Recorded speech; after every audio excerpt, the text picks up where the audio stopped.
ter você aqui. Como você está? Como passou a semana? Fora o trabalho? Fora o trabalho, passei cansada. Somos dois. Pois E é, mas vocês? é o tipo de trabalho que é Já- cansativo. Deixa eu pegar aqui meu caderno e minhas anotações. Que é cansativo, mas vale sempre a pena, né? eu lembrei do Chaves, né? Eu gosto do Chaves. Aí, se eu não me engano, é o Seu Madruga. Tudo vale a pena quando a alma não é pequena, né? Mas quem fala isso foi Fernando Pessoa, pá. Por É favor. verdade, é verdade. É verdade. Não foi o Eu Chaves. ouvi lá na série do Chaves. Ah, olha, Chaves também é cultura, é? É muita cultura, viu? Tudo vale a pena quando a alma não é pequena. É, porque eu acho que, assim, vale a pena quando a gente aprende, né? O problema é quando nós passamos por coisas e não tiramos nada disso. E eu acho que aí a gente não consegue crescer. Porque a vida das pessoas que reclamam e que não aprendem com o que nos acontece, com o que lhes acontece, com o que vão aprender, hein, Henrique? Porque tudo que nos acontece são ingredientes para nós, não é? É uma questão interessante, né? Eu pensei, enquanto você falava, se realmente nós não aprendemos, né? Quando acontece algo. É uma boa questão, né? Porque se a gente pensar que o aprendizado, então, tem a ver com uma demonstração, Hum, ou seja, eu sei que alguém aprendeu, por exemplo, um conteúdo. Nós vamos saber que alguém sabe sobre um determinado conteúdo quando a pessoa sabe explicá-lo. Né? Então, quando ela sabe explicar de forma simples, é porque ela soube, ela sabe, ela tem isso dentro dela. Pode será? ser, pode não utilizar as palavras técnicas, mas saber explicar é uma forma da pessoa dizer que ela compreendeu o que ela está fazendo. Por exemplo, se a gente pegar isso, uma vez eu fiz aula de música quando era bem menor do que eu sou hoje. Eu devia Não foi ter por comigo, volta né? dos. Não, essa não. Dessa Com vez não você foi eu fiz. comigo. Dessa vez foi bem antes, né? Eu já cheguei com você um pouco Já melhor, né? Eu acho. amaciaram. Oi, Cris! É. Oi, Cris, bom dia. Olha só, quando eu devia ter por volta de uns 9 anos, eu fui fazer violão. Na verdade, eu queria fazer teclado, Hum, mas como nós vivemos num sistema naquela época muito autoritário, então fui fazer o que meus pais queriam, né, violão. Minha mãe, não, violão é mais legal. Isso é muito interessante, ó, traz um assunto hum. para refletir sobre como a gente como a gente se dá no futuro. Mas enfim, estava lá na aula de violão e chegou um rapaz, um homem por volta dos seus, na época, uns 35 anos, 40 anos, e ele sabia tocar, só que ele não sabia o que ele estava fazendo. Ele não sabia as notas. Eu lembro disso muito claramente, e a primeira música que a gente aprende, pelo menos eu lembro de algumas aulas de música, e era aquela do Chico Mineiro, a música do Chico Mineiro. Eu não queria tocar aquela música, mas todo mundo dava aquela música para tocar. E fui eu e o Chico Mineiro, e também foi o Capataz, enfim, toda aquela. E era Sol, Ré, se eu não me lembro, alguma coisa. E era. É, Foi eu e o é. Chico Mineiro também, foi os E capatazes, também. um treco assim qualquer, né? Nossa, é uma história. E a história é interessante, né? Eu acho que até por isso depois eu passei a gostar bastante de histórias, músicas com histórias. É bastante sentido isso. Mas esse rapaz, por exemplo, ele sabia tocar, mas ele não sabia que ele tinha o que eram as notas, a mão esquerda da mão direita. Ele não tinha a menor noção, não sabia explicar, mas ele sabia fazer. Ah, me toca essa música. Ele tocava. Ele tocava toda, só que ele estava ali para aprender as notas. Olha que curioso. Então, ele sabia e tocava. Mas se fosse perguntado para ele o que ele estava fazendo, ele não sabia. No sentido de técnica. Então, mas assim, porque você falou o seguinte, deixa eu só cumprimentar a Edna que chegou aí, a Cris está lembrando da música, esse povo da velha guarda lembra todo dessa É, música, né? é, Essas porteiras, abre as porteiras, já viu, né? Ah, mas assim, você disse que eu tenho um aprendizado quando eu sei explicar, mas você está me falando de uma pessoa que sabe tocar e não sabe explicar o que estava tocando. Nós temos muita É, gente, sim. Nós temos bons tocadores que são tocadores de ouvido. Tanto que, assim, você sabe que eu tive escola de música durante muitos anos e eu sempre fui muito confrontada com isso. Que as pessoas diziam, para que vir para a escola de música se tem gente que toca de ouvido? Porque há outras maneiras de aprendizado. A única coisa que eu dizia é que era o seguinte, ok, ele pode estar tocando de ouvido, não aprendeu e não sabe ler uma pauta, mas ele precisou de uma coisa. Repetir, repetir, repetir, repetir, repetir aquilo que ele estava fazendo até que ele pudesse dominar aquilo. Porque o aprendizado, ele sempre é função de uma questão que você faz muitas vezes, uma hora você faz sem pensar. Né? Você está me é falando de uma verdade. pessoa que não sabe tocar, mas estava ali, tocava qualquer coisa, só não sabia te dizer o que ele estava fazendo. Mas ele aprendeu. É. Falar bom dia aqui para a Edna, né? Foi a Edna que chegou.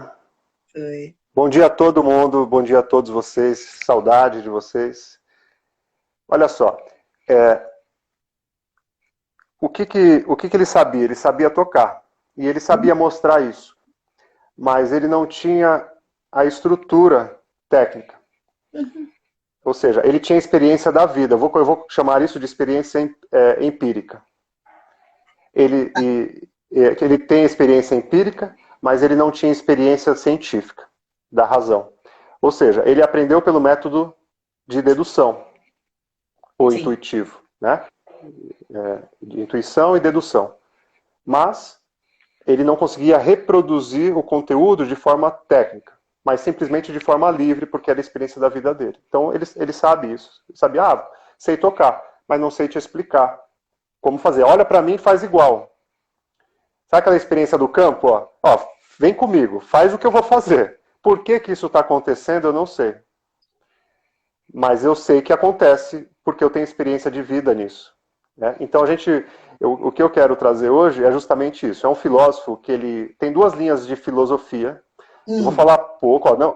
Eu introduzi essa questão para vocês dessa ideia que aconteceu comigo, desse pensamento. Acontece diversas vezes isso. E o pensador que eu vou trazer tem duas linhas de filosofia. Tem algumas outras linhas, mas a que eu vou trazer geralmente é dividido em os racionalistas e os empiristas. Ou seja, tem os filósofos racionais, que o conhecimento só pode ser adquirido pela razão, ou seja, pelo conhecimento técnico elaborado, estruturado. E existe uma outra linha que diz que o conhecimento pode ser adquirido através do empirismo, da sua própria experiência de vida. Então, um deles que fala sobre isso olha, me corrijam a pronúncia, é Gottfried Leibniz. Esse filósofo é um filósofo alemão. E ele vai falar que existem duas verdades, a verdade de fato e a verdade da razão. E é sobre isso que esse início foi muito bom, isso que você trouxe, por causa disso. Porque nós temos algumas verdades, algumas experiências da nossa vida que se tornaram verdades empíricas. Ou seja, é uma verdade empírica, é uma verdade para ele de fato, para esse filósofo. E uma verdade estruturada na razão é uma verdade de razão, tá? Como o nome diz. Só que a gente vai ver o quê? Alguns probleminhas entre essas questões. Porque às vezes uma verdade empírica não é a verdade em si, é a verdade que é sua. Não é a verdade do outro. Deixa eu entrar aqui. Eu poderia chamar de verdade empírica aquilo que uma criança aprende só por viver numa casa? Porque tem muita Sim, coisa que a gente poderia. aprende, ninguém ensinou. Lá em casa fazia assim. Por que você faz dessa maneira? Era assim. Mas você está chateado por quê? Minha mãe também ficava chateada quando esse tipo de assunto acontecia, porque isso eu chamaria de verdade empírica. Eu aprendo por causa da dinâmica do ambiente onde eu estou. Seria isso. É isso. Bem, bem resumido. E é por isso que esse Leibniz, ele foi, em alguma medida, questionado justamente por causa dessas questões. Porque algo que eu sei, que eu experimentei, pode ser uma verdade só para mim. Não significa que é uma verdade de razão. E só que geralmente, o que acontece? Vamos dar alguns exemplos, né, de verdade empírica. Vocês têm alguns exemplos de verdade empíricas, vocês que estão assistindo a gente? Deixa eu... Opa, fica aqui o meu. Vocês podem escrever. Entrou Heloísa, Cris. Dá alguns exemplos, você, de Vou dar verdade alguns empírica. exemplos. Vamos Que, lá. Por peraí, exemplo, você não está colocando nenhuma melhor do que a outra. Você está apenas classificando o tipo de verdade como a gente aprende. isso, exatamente. Ou como é a nossa verdade. Porque, na verdade, outra verdade aqui agora que eu disse, meu Deus do céu, eu tô uma verdadeira verdade agora, né? Porque eu ia falar na verdade, tô muito paulista hoje, ora, meu, na verdade. Pois é, na verdade vos digo, não, também não era isso que eu ia falar.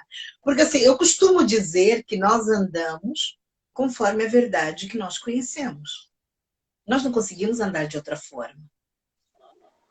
Porque senão eu estou andando nos passos do outro. Eu não estou andando nos meus passos. E nos meus passos, às vezes temos milhões de incertezas. Mas nós andamos segundo essa verdade. Me fala das verdades empíricas, senão a gente está indo para outro caminho. As verdades empíricas, nós podemos... quem já foi para o campo e já conviveu com algumas pessoas do campo, sabe que eles têm algumas verdades empíricas. Por exemplo, um determinado homem, eu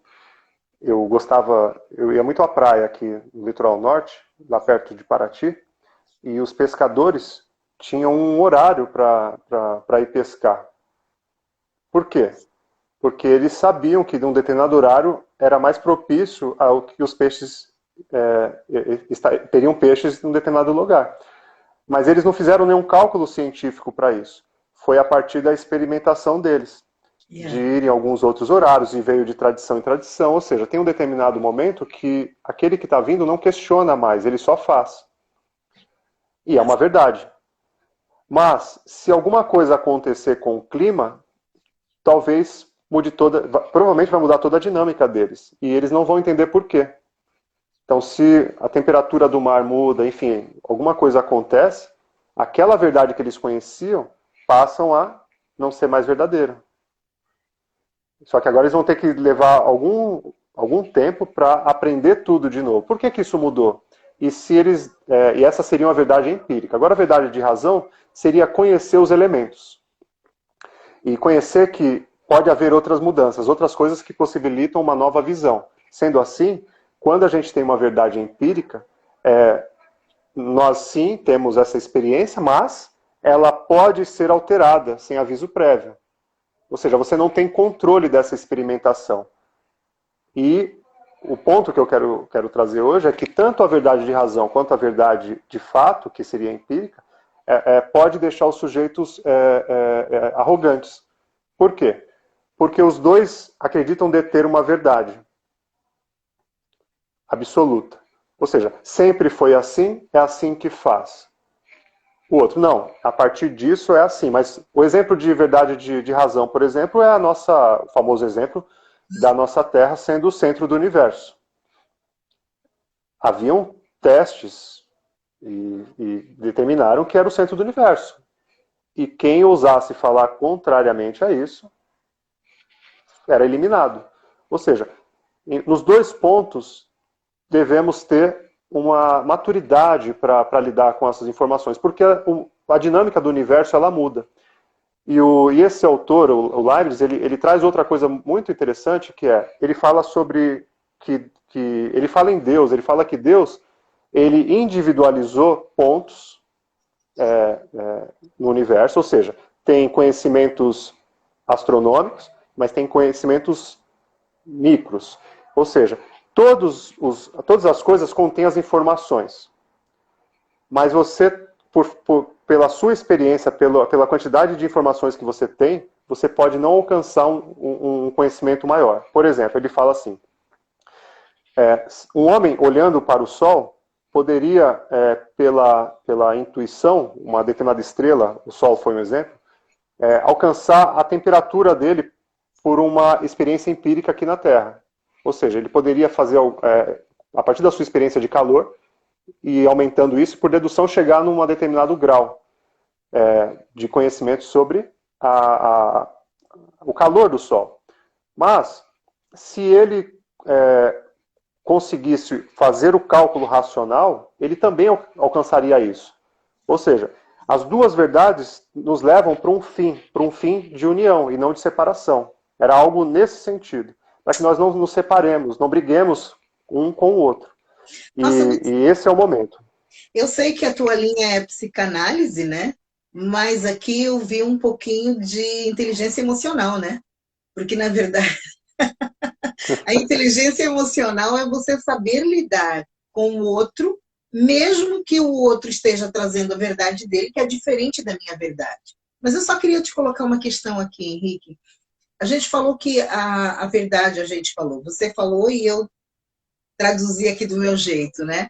A verdade empírica, eu posso dizer isso? A verdade empírica não me dá trabalho, porque eu apenas vivo e vou aprendendo com as competências do meu cérebro, que eu já tenho, de olhar, de fazer igual, de repetir, e eu nem penso duas vezes. Mas a outra verdade é uma verdade que eu preciso de explicações. E para isso eu vou ter que estudar o que um disse, o que o outro disse, o que aquele disse. Eu vou ter que usar um entendimento mais acadêmico, ou não? Então, essa é uma boa pergunta. Tá tudo bem com vocês que estão assistindo? Alguma dúvida? Tem a Luísa também que entrou aqui. Vocês me desculpem que eu estou fazendo os exercícios para os olhos que eu estou vendo muito bem. Tudo bem? Posso conseguir, então? Bom, olha só. Quando a gente pensa na vida, eu não sei se a vida ela não dá trabalho. Eu acho que ela dá muito trabalho. Assim, viver é um drama. Daí surge o teatro, a dramaturgia, né? Representar a vida. Então a vida dá trabalho. Todo o processo de eu me tornar adulto, ou seja, me tornar capaz de sobreviver onde eu estou. Se tornar adulto é se tornar capaz de viver onde está e dar conta do que sente. Essa seria uma tradução justa de ser adulto. Ser adulto não é alguém que manda, é alguém que é capaz de dar conta dos seus sentimentos e viver onde está. Uau. Então isso é importante, né? Porque a nossa referência do adulto, pelo menos quando eu me lembro de quando criança, era uma ideia parecida com quando eu for grande, eu vou fazer o que eu quiser. E a gente cresce e descobre que isso é mentira. Muito bom. É mentira. É mentira. É mentira. Eu me enganei. E é você que se enganou, porque o adulto nunca fez o que ele pôde, totalmente. Eu percebo, quando a gente olha assim para uma fase adolescente, para o adulto, e eu não estou falando de uma fase da idade específica. Em qualquer pessoa que esteja funcionando como um adolescente, ela, geralmente, vocês podem observar, ela vai... O que um adolescente conhecido faz? Ele geralmente extrapola situações para afirmar a sua individualidade ou a Sim. sua maturidade. Sim. Geralmente é isso, né? Então, extrapolar. Por quê? Eu já ouvi algumas frases assim, porque eu vou morrer, porque a vida é hoje. E vocês, ou seja, é sempre uma reclamação de quem? Do meio. Quando um adolescente fala, tem que viver, ele pode estar dizendo assim, você não está vivendo. Ou seja, quem é a referência dele? Quem está perto dele. E ele quer dizer isso para essa pessoa. Então, esse adolescente ele vai trabalhando nessa dinâmica. Ou seja, tem outras idades que a pessoa continua sendo adolescente, continua falando a mesma coisa. Então, para esse sujeito, a gente pode chegar numa percepção de que talvez ele não tenha ainda compreendido as suas sensações para viver funcional com o que ele tem. Ele ainda está brigando, ele ainda está discutindo, ele ainda está querendo provar. Ele está desacerbando muito, enfim. Essa seria uma questão. Tudo bem, eu estou dentro do tema, não fugi muito hoje não, né? Não fugiu. Mas assim, você trouxe uma questão muito interessante de posicionamento da vida, né? Porque assim, você falou de adolescente, né? E às vezes a gente mais adulto não consegue entender o comportamento do adolescente, porque para mim, né, e para você também, né, que a gente estuda sobre isso, a gente entende que tá tudo bem ser adolescente. Tá tudo bem jogar aquele mundo de coisas para cima de nós, que essa frase que você falou é muito típica. Não, porque eu preciso viver. O que ele está querendo dizer é que você não está vivendo. Não é que ele precisa viver. É sempre uma questão de jogar isso. Mas isso podia ser um tema para outro dia. O que a gente minimamente espera nessa questão de criança, que você trouxe muito bem, né? Quando eu crescer, eu vou poder fazer o que eu quiser. Criança irritada, né? Não muito nova, né? Mas uma criança que ainda está dentro da primeira infância, a gente ouve, tá bom, quando eu crescer eu vou ter minha casa, eu vou fazer o que eu quiser. Ah, bem-vindo ao mundo dos adultos. Não é assim que a gente faz, né? E esse posicionamento de adulto, porque nós vemos às vezes que muito adulto tem atitude de adolescente, né? Tem, e é a maioria, viu? E é uma afirmação. Por quê? Porque nós somos um potencial para nos tornarmos sapiens sapiens. Ó, nós somos homo sapiens sapiens. Então vamos traduzir homo sapiens sapiens. Sapiência, conhecimento externo, sapiência, também conhecimento interno. Sapiens sapiens. É um potencial se tornar esse homo sapiens sapiens. Aí cada um faz a sua reflexão a partir disso. Ó. Qual de nós já é capaz de olhar o externo? Acho que todo mundo. Todos nós conseguimos olhar o externo, numa grande maioria, a não ser que tenhamos alguma deficiência intracromossomial específica no nosso funcionamento cerebral. Né? Ou seja, nosso cérebro, alguma questão. Então, se tiver tudo ok, a gente consegue observar. Estou numa sala, tem um prédio aqui ao meu lado esquerdo, enfim. Eu consigo observar o externo. E esse externo me modifica, porque observar o externo também é um exercício de observar dentro de mim. Só que enquanto eu ainda estou observando o externo só pelo externo, eu ainda não estou olhando para dentro. E esse é o ponto do potencial humano. Ó, ser humano, então, é o potencial de olhar para fora, identificar o que está externo como algo que está dentro de mim. Então, quantos de nós já fazemos isso? Quantos de nós, além de olhar para fora, olha para dentro? E fala, nossa, isso que eu tô, esse céu tá bonito, por quê? Porque talvez hoje eu esteja me sentindo bem com as minhas emoções. Yeah. Tem uma letra do Cidade Negra, eu não sei se é dele, mas acho que não, é do Renato Russo, que fala que nessa manhã os olhos estão que é tempo perdido, que a música, a letra é tempo perdido, que vai falar assim que nessa manhã tão cinza, os meus olhos é da cor, nessa manhã, nossa, cadê a letra? Enfim, vai falar que a cor dos olhos, ela está cinza, nessa manhã tão cinza, a cor dos meus olhos.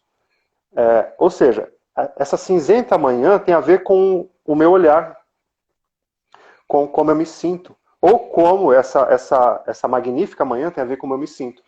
E agora a gente começa uma dinâmica interessante. Ou seja, o que a gente está falando? Que o externo e que o interno. A gente falou do quê? De uma verdade empírica, de uma verdade de razão. De razão. Ó, um conhecimento de prática, mas uma prática externa. E a prática da razão é uma prática de olhar, mas voltar para um conhecimento, juntar empirismo com o racionalismo. Ou seja, eu tenho que juntar tudo isso. E é o processo que a gente está falando. Ó, juntar o que é externo com o interno. Então, quando eu começo a perceber que, por exemplo, um dia de sol me faz feliz, por que me faz feliz? Porque deve ter alguma referência na sua história, na sua ancestralidade, que faz com que você se sinta bem em dias de sol. Mas, ponto, se chegarmos a conversar com alguém que sofreu torturas, por exemplo, num dia de sol, talvez o dia de sol não seja bom para ela. Tudo bem? Pois é, hoje você está falando de uma coisa que eu amo falar, né? Você trouxe as duas razões, mas na verdade a proposta que você está nos colocando é o equilíbrio entre as duas razões, né? Porque Isso. assim, eu posso até Me fala dizer, mais sobre isso, Léo. pois é, vamos falar mais sobre isso, porque eu posso até dizer assim, eu sempre fiz desse jeito, minha mãe fazia desse jeito, as coisas são dessa maneira, e alguém vem te dizer, puxa, dá para você olhar de outra forma? Dá para você ver. O Reginaldo está dizendo que a música é Veja Só Esta Manhã Tão É isso, Cinza. Reginaldo. Obrigado. Fugiu a letra. Olha, Vejam só essa Reginaldo. manhã tão cinza. Reginaldo, deixa eu te A dar tempestade é da cor dos seus olhos, né? Castanhos. É isso. Agora lembrei. O Reginaldo trabalha muito com essas competências e com professores. O Reginaldo conversa com o Henrique, que o Henrique pode muito bem te dar umas boas ajudas aí para o suporte Eu quero dele. aprender com o Reginaldo. Reginaldo, vamos aprender junto.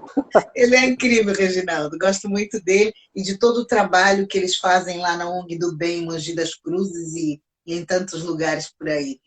Muito bom. Mas o que foi isso, Henrique? Eu coloquei no lugar, você viu aqui? Ó. Uau! Tá Às tudo vezes, certo aí. tá, tudo certo. Deu para ouvir, né?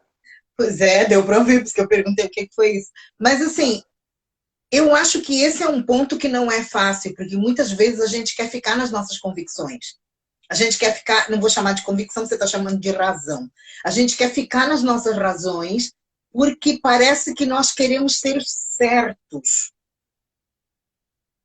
E eu não sei se eu gosto dessa questão de ser certo. Eu gosto dessa questão de vamos aprender juntos. Pois é, porque você me dá um bocadinho do que você tem, eu te dou um bocado do que eu tenho, mesmo que seja empírico, mas é o meu aprendizado seguro. Porque eu entendo assim, pode ser que eu esteja errada, mas se eu pronto, estou com certo ou errado outra vez. Pode ser que eu não esteja falando da melhor maneira, mas eu acho que aquele aprendizado empírico, essa minha razão empírica, ela não falha. Pelo Então, menos eu penso muito assim. boa a sua questão. Foi justamente esse o ponto que o filósofo Leibniz foi questionado. E é assim mesmo, na filosofia, um autor questiona o outro e segue a história da filosofia. Então, hoje eu estou trazendo um pouco desse conhecimento, um pouco da estrutura da filosofia, ou seja, o filosofar, né, o amor ao conhecimento, né, e conhecimento, é essa ideia de você questionar e poder questionar e ter abertura para isso. Então, o empirismo ele é importantíssimo, porque ele te dá um repertório, ele te traz até aqui.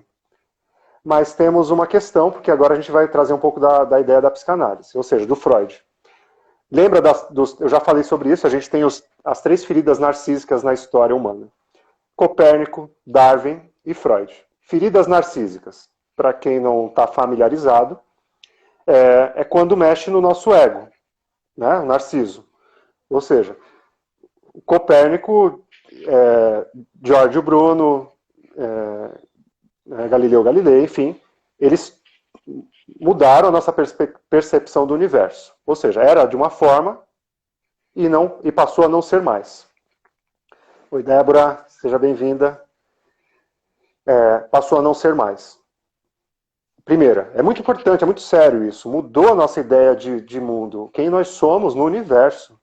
Nós éramos o centro e passamos a ser mais um dentre bilhões de bilhões. Depois, Darwin. É importante isso. Não foi só uma pessoa que falou aleatoriamente. Nós estamos falando de testes, de teoria. Às vezes, quando se fala em Darwin, geralmente em algum ambiente menos conhecedor do processo científico, vai dizer que não, ele foi só um cara que falou. Não foi. Ele demonstrou. É diferente. Então, Darwin demonstrou a continuação das espécies, como ela se desenvolve.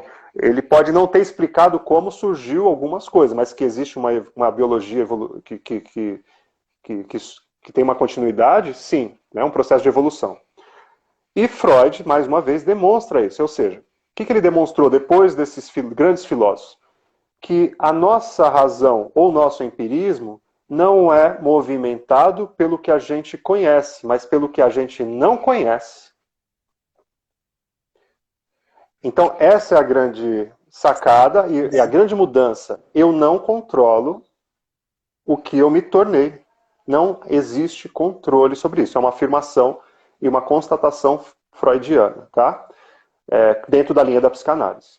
Sim. Pode questionar? Claro, pode questionar, mas ele demonstrou isso, tá? De forma várias vezes, está demonstrado, enfim, nós não controlamos. Para termos uma outra ideia de um procedimento posterior, assim, mais próximo do comportamento, mas ainda interno, tem um autor chamado Paul Ekman. Paul Ekman, ele é o autor, até daquela série Light to Me, eu não sei se vocês já assistiram, uma série chamada Light to Me, que é Minta pra Mim. Ele é autor, não, ele é usado como referência nessa série. E ele descobriu, fazendo uma experiência, diversas experiências, dentre elas numa tribo onde ele dizia que essas pessoas da tribo não haviam tido contato com seres civilizados. Ou seja, o que se esperava dessas pessoas, dessa tribo? Que eles não tivessem emoções semelhantes às nossas. Por quê? Porque eles acreditavam que as emoções eram aprendidas, as principais emoções. Ou seja, raiva, alegria, tristeza, angústia. Nojo. E tem mais uma. Nojo. Perfeito. Perfeito, ó, tá ligado, hein? Vocês estão ligados? Eu acabei de fazer um curso online sobre aprender a lidar com as emoções. Foi pegadinha, hein? De propósito. Então tá, ó. Ou seja, não é isso, Léo, nós entendíamos que nós aprendíamos isso. Mas ele demonstrou que não. Foi muito importante, porque ele foi nessa tribo que nunca teve contato e começou com um tradutor lá, ele ficou algum tempo perguntando sobre a vida, sobre a história, sobre tudo, e filmando. E ele foi mapeando o rosto dessas pessoas. E ao mapear esse rosto, quando ele notava uma emoção no rosto semelhante ao que ele conhece, ele parava e traduz o que ele sentiu. Agora imagine uma tentativa de perguntar isso para que a pessoa... Enfim, foi muito complexo. Mas ao final dessa pesquisa dele, ele afirmou e ele se convenceu de que, com demonstrações, que as emoções são inerentes ao mamífero bípede. Ou seja, essa expressão. Ou seja, o que isso significa? Que em 1/5 de segundo, antes de eu trazer, que o corpo traga, o cérebro traga alguma informação para a minha consciência, consciência é aquilo que nós estamos aqui interagindo, pensando, trazendo palavras. Em 1/5 de segundo, o cérebro faz isso por nós. Ou seja, eu, você e vocês, que vão assistir, que estão assistindo agora, não controlam racionalmente o que vocês simbolizam. Então, o processo que o Freud traz é poder olhar um pouco além desse véu. Conhecer o funcionamento. Por que vocês fazem o que fazem, por que nós fazemos o que fazemos. Então, tanto o empirismo quanto a razão podem andar juntas agora. Por quê? Porque nenhum dos dois tem razão. Nenhum dos dois estão certos. Que ótimo! Podemos andar juntos porque nenhum dos dois tem razão. Então, nós vamos ter que nos entender, né?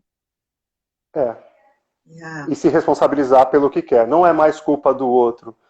Não é mais culpa de ninguém. É nossa responsabilidade nos conhecermos. É nossa responsabilidade e dar conta do que o nosso ser mais profundo, vou chamar assim, quer.